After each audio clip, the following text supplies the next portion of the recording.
Assumptions are very closely linked to stereotypes. And in today's lesson, we're going to look at how we should look out for assumptions.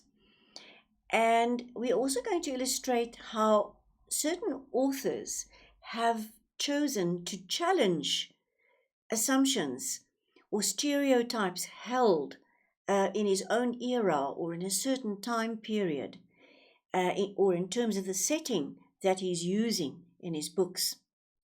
And the author is going to assume, once again, the author is assuming that you, the reader, will know that in the 19th century, this is what people commonly believed. That's what they assumed about a certain group of people.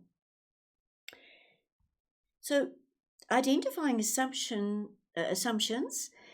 means that we must identify things that we accept about our society without proof.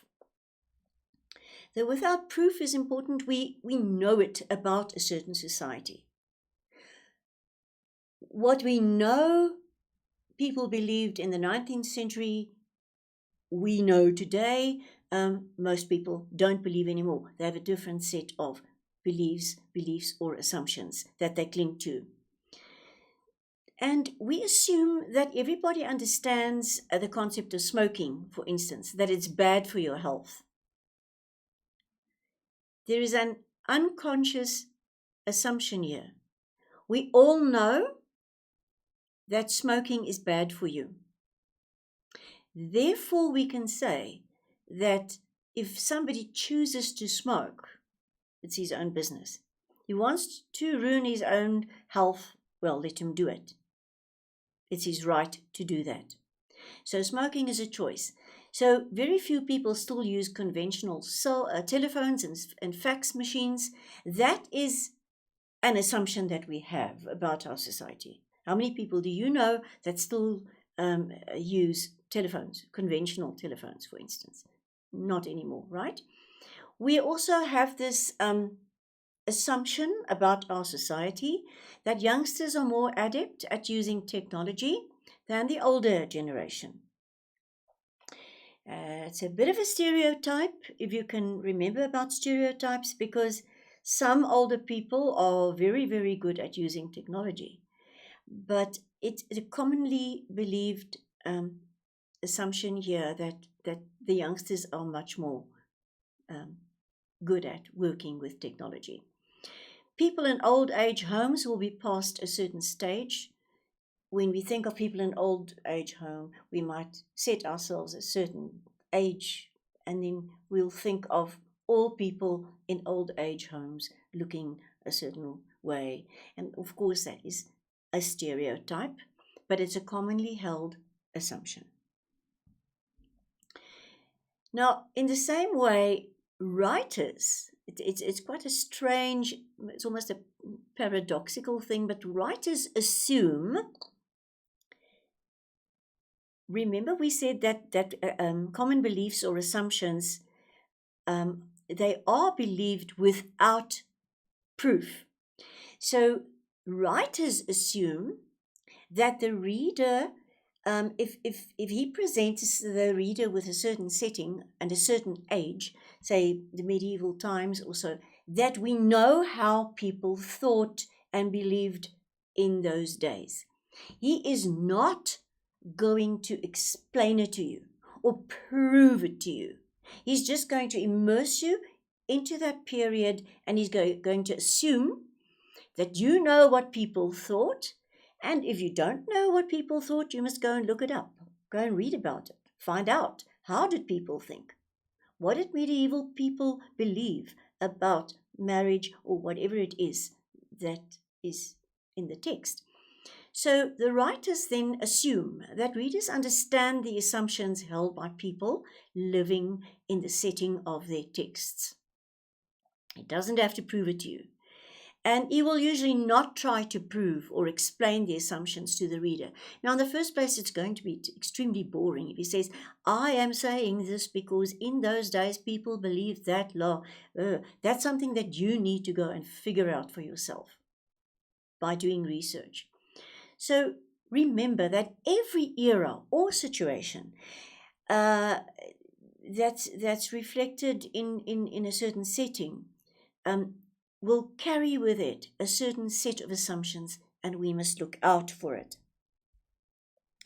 So, for instance, in the 19th century, there were common assumptions about what women are like and should be like, and what men are like or should be like within that society.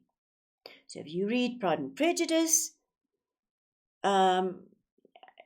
and you find it strange, the way in which they speak to each other and what they say about women and so on, you perhaps need to go back and find out how did people in the 19th century, how did they think about certain things? They thought that men were strong symbols of masculinity and elegance, that the husbands were the head of the family and had the final decision, that they were the stronger race, they had a high regard within society, people looked up to them, they were strong in social graces, and that women were passive and weak, they were submissive housewives, they were there to please their husbands, they may have had exceptional beauty, but they never had their own opinion, and they weren't clever.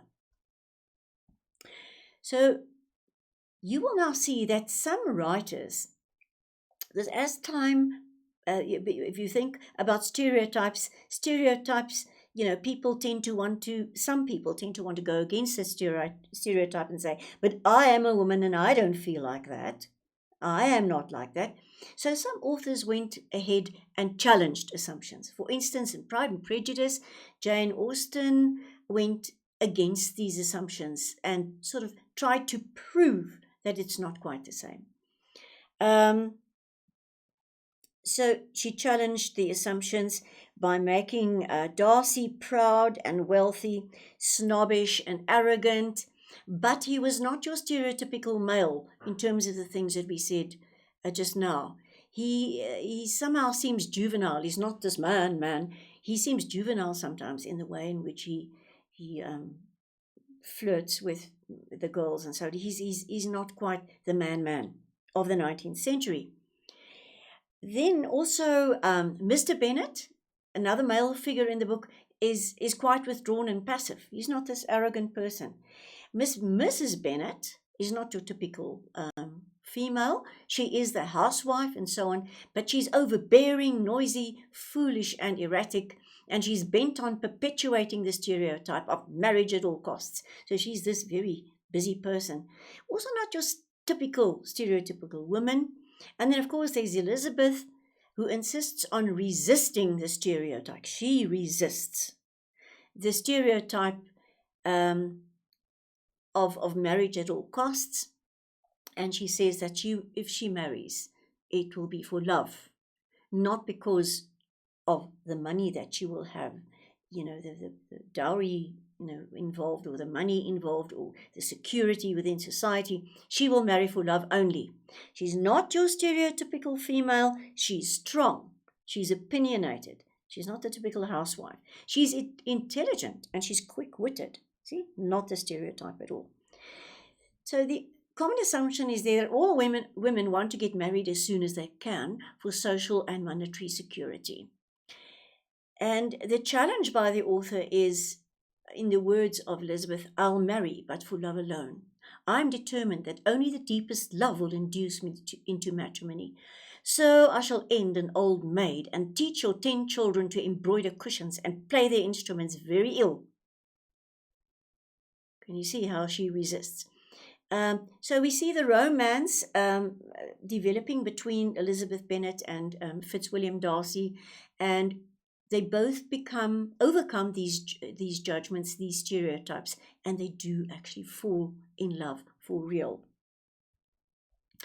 Some more assumptions that were challenged in time and by writers. If you think, for instance, at the propaganda posters used before the First and the Second World War, they were designed based also on assumptions. That the assumption, for instance, that men came back from the war as heroes, it was an assumption. Fighting for your country would make you more desirable to the opposite sex. Look at this. It was just like these assumptions reigned, and the propagandists used it. And then came along certain writers, some poets, for instance, Wilfred Owen, and he wrote several poems. One, for instance, dorKk decorum est. He takes aim at the idea of war presented by these war-supporting propagandists. How they spread the idea of the war, and what they said it was like when he knew it was not like that at all. So the speaker graphically describes the gruesome effects of the chlorine gas, and he concludes in his poem, a very powerful poem. If you haven't read it, go read it. If one were to see firsthand the reality of war, if you walked behind that wagon, one might not repeat platitudes commonly assumed to be true, the assumptions, like dorKk decorum est pro patria mori, which means it is sweet and honorable to die for one's country. So the writer then, remember, to recap quickly, the writer will assume that you have the necessary knowledge of commonly held assumptions in history. You can't really understand the poem dorKk decorum est if you don't know about the assumptions that reigned in the time. They won't prove the assumption, but the author might challenge the assumption. And then you must know what the assumptions are so that you can see how they challenge. So therefore, if you're reading a work of literature, you need to familiarize yourself with the context of the text and go and look at assumptions. Take careful note of the prevalent assumptions. Make sure that you go and research the stereotypes, the prejudices that prevailed in that context, and only then will you get a full understanding of the text itself.